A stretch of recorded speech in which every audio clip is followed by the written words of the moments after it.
Umechoka kulipia vifurushi vya gharama kubwa ilhali hutazami mechi zote? Acha kupoteza pesa zako. Kwa 5,000 tu, pata mechi zote duniani pamoja na channels za DStv, Azam TV na Ligi Kuu ya Tanzania moja kwa moja kwenye simu yako. Mahali popote, muda wowote, bila stress. 5,000 inasawa na mwezi mmoja.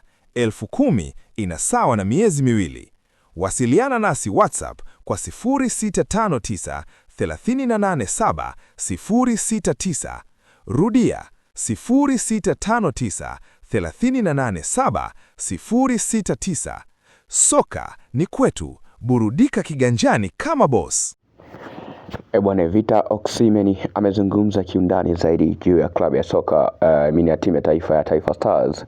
Kumbukwe kwamba leo ndio leo, msema kesho ni muongo. So Taifa Stars inaenda kuwasha moto dhidi ya Morocco ambao ni waandaaji wa michuano hiyo ya makala 35 ambayo ilianzishwa mwaka 1957 na leo ni 2026 na mwandaaji mkuu ni Morocco. Sasa mechi kati ya Taifa Stars dhidi ya Morocco ipo katika hatua ya 16 bora ambapo tayari wote walifuzu kutoka katika kundi hilo ambalo wapo. Kumbuke Morocco yuko kundi A, Taifa Stars alitoka kundi C, ila kumbuke katika makundi hayo tayari alifuzu Mali pamoja na Morocco, huku katika kundi C walifuzu watatu ambaye ni Taifa Stars, kafuzu pia Nigeria pamoja na Tunisia. Sasa moja kwa moja ni kwamba Taifa Stars ameenda kukutana na Morocco katika michuano hiyo. Victor Osimhen anasema nini au ana ushauri gani juu ya hilo?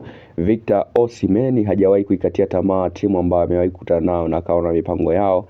Basi kwa Taifa Stars, Victor Osimhen amekuwa ni miongoni mwa watu ambao wamekuwa wakijitoa au wakitoa kauli mbalimbali kuhusiana na performance ya Taifa Stars. So Victor Osimhen anasema kwamba ubora na umoja ambao wapo nao Taifa Stars ni umoja ambao unawapa direction au dira ya maendeleo au mafanikio ya moja kwa moja kwenda katika hatua zingine, kwa sababu tayari Morocco ni klabu au ni timu ya kawaida sana, bali tu inabebwa na wachezaji ambao wana majina, lakini kwa juhudi au spirit ambao wapo nao Taifa Stars, nadhani inaweza ikanufaisha wao kuweza kufika maeneo mazuri zaidi. So safu ya ulinzi ya Taifa Stars ikikaa imara kama ambavyo ilikaa katika mechi dhidi ya Nigeria, nadhani itazuia sana mashambulizi, na sehemu ambazo wanatakiwa wawe vizuri Taifa Stars ni eneo ambavyo za pembeni, kwa maana ya fullbacks, kushoto na kulia, kwa sababu tayari Morocco wanatumia mawinga wa pembeni ambapo kule wanamtumia Said Brahim Diaz ambaye ndiye mwanzisha mashambulizi.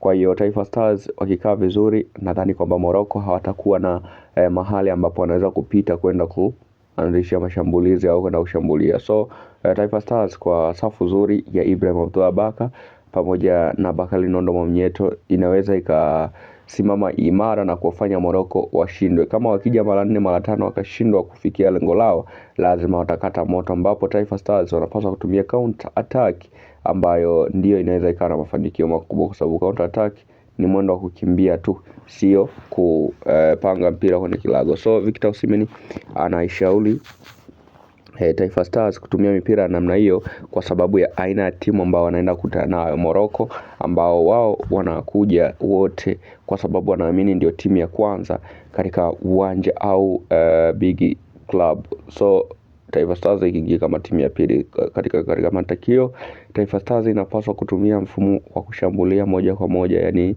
bila kuangalia nyuma, no retreat no surrender, yani waje moja kwa moja kuhakikisha kwamba wanapata mafanikio. So moja kwa moja Taifa Stars wao hawafichi chochote, wanachoangalia kwamba wanatakiwa kumtoa mtu, kwa sababu hii haina draw, hii ni knockout, kama wanapigwa umeondoka. So tumeshuhudia jana Senegal dhidi ya Sudan, mambo yakiwa mengi kweli kweli, ambao tunamshuhudia Pape Alassane Gueye akiwa ndio man of the match katika mchezo ule, ambao aliingia kambani mara 2, mchezaji wa Senegal.